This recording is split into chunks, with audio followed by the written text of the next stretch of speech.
Olá, me chamo Clarice, sou aluna do segundo ano de Edificações Vespertino e hoje eu vou falar sobre ondulatório. Bom, ondulatório ele é um ramo da física que ele vai estudar as ondas, suas propagações, movimentos e os fenômenos que se relacionam ali com elas. E para a gente entender como funciona o ondulatório, a gente tem que entender como as ondas funcionam. Então, a onda, ela é uma perturbação que ela vai se propagar através de um meio. Esse meio pode ser até no vácuo. Então, vou explicar melhor como funciona. E lembrando que as ondas elas não transportam matéria, elas transportam energia. Aí a gente tem as suas classificações quanto ao tipo de onda. Elas podem ser classificadas quanto à sua natureza, que seria mecânica, e mecânica, a onda mecânica ela é considerada quando tem um meio físico para o meu material, né, no caso, para que essa onda se propague. Já as eletromagnéticas, elas podem se propagar no vácuo também, como é o caso da luz, elas não precisam de um meio material para gerar essa perturbação. Aí a gente também tem a sua direção de vibração. Aí a gente classifica como transversais, onde a vibração, a perturbação no caso também, é perpendicular à sua direção de propagação, ou seja, a vibração vai em uma direção e a sua propagação vai em outra. As longitudinais, elas são paralelas, então a direção e da propagação e da vibração vão no mesmo sentido. É o que acontece com ondas sonoras no ar, por exemplo, caixa de sons e etc. Tem outra classificação que a gente não viu tão a fundo, mas que ela também existe, que é quanto à sua dimensão. Então, elas podem ser unidimensionais, se propagar em uma única direção, bidimensionais e tridimensionais, e assim vai. Aí, outro ponto importante que a gente tem que entender é as características da onda. A crista é o ponto mais alto, ou seja, é o ponto máximo positivo de uma onda. O vale é o ponto máximo negativo da onda.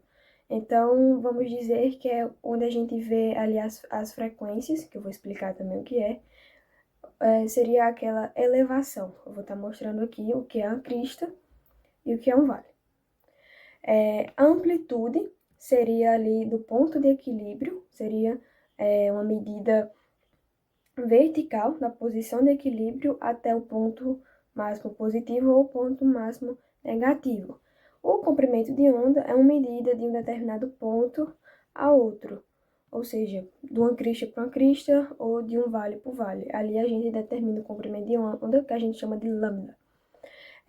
O período seria o tempo que essa onda leva para percorrer de um ponto ao outro. Por exemplo, do ponto de equilíbrio até chegar aqui nesse outro aqui, a gente teria uma onda. Então, ali seria o período de tempo que aquela onda levou para fazer o seu movimento. E a gente tem a frequência, que seria o número de oscilações, ou seja, a quantidade de oscilações que aquela onda tem, e a velocidade de propagação seria a quantidade de energia em que aquela onda se move. Aí, para calcular a sua velocidade, a gente tem uma fórmula que é velocidade igual a lambda vezes frequência. Os fenômenos ondulatórios. A gente tem alguns fenômenos que são causados pelas ondas, começando pela reflexão. A reflexão consiste em a onda encontrar um obstáculo, ela vai bater no obstáculo e vai ser refletida de volta. Ela não vai alterar a frequência, nem nada. Lembrando que se esse ponto for fixo, ou seja, for estático, ele vai ocorrer uma inversão. Então, o que seria crista volta como vale. A refração é uma em que o meio vai ser mudado, o meio de propagação vai ser mudado, e quando a gente muda o meio, a gente muda a velocidade e, consequentemente, também muda o comprimento da onda. A frequência se mantém constante, mas o comprimento e a velocidade elas vão mudar. É o caso, por exemplo, da luz, ou quando a gente coloca um copo de água e coloca, por exemplo, um lápis ou alguma coisa dentro, a gente vê ali uma refração. A difração, a onda ela vai contornar aquele obstáculo. e vai se propagar naquele meio. Então, ela vai ver o obstáculo, ela não vai refletir nem vai atravessar, ela vai contornar e passar por aquelas brechas. A interferência é outro fenômeno da onda e ela pode ter de duas formas. Ela pode ser construtiva, quando as ondas se somam, ou ela pode ser destrutiva, quando as amplitudes delas vão se subtrair. A gente tem a polarização, que acontece apenas com ondas transversais e consiste em uma única vibração de onda. A gente tem um exemplo da polarização nos óculos de sombra, em que eles vão pegar a luz e vão bloquear ela para vibrar em determinadas direções. A ressonância é a transferência máxima de energia de uma fonte a um sistema oscilatório. Por exemplo, você está num estádio e ele está como se estivesse se movendo, né, tremendo. Aquilo ali é a ressonância. É o meio natural entrando em equilíbrio com a propagação. É o também que acontece, por exemplo, com a taça, quando você vai tentar quebrar com som ou com grito, como a gente vê. Então, basicamente, ondulatória é isso. A gente estuda o comportamento da onda, então a gente vê como ela se propaga no meio, os seus fenômenos e o seu comportamento, né? De frequência, de comprimento. É basicamente isso.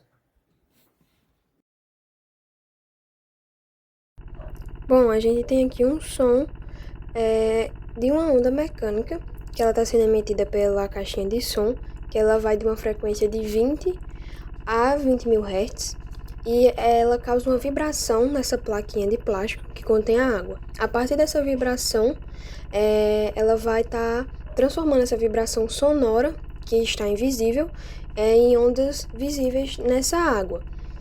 E a partir daí a gente consegue perceber que quando está em uma frequência mais baixa, bem no início do vídeo dá para perceber que há umas frequências meio aleatórias, que a gente não consegue perceber tanto, mas a gente sabe que a água está se mexendo.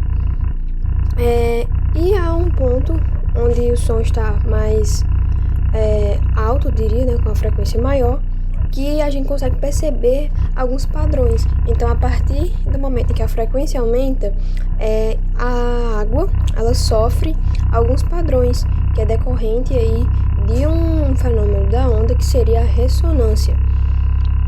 Então, na ressonância, essa frequência de força externa, no caso do som, ela vai coincidir com a frequência natural da vibração do sistema, no caso é a água, e isso vai causar a transferência máxima de energia. Aí, a amplitude da vibração da água vai aumentar, formando uma onda estacionária. Então, esses padrões que a gente consegue enxergar, formados a partir do aumento da frequência, elas são decorrentes da ressonância. Então, a gente consegue perceber isso a partir do momento em que a onda vai sofrendo os efeitos a partir do aumento da frequência.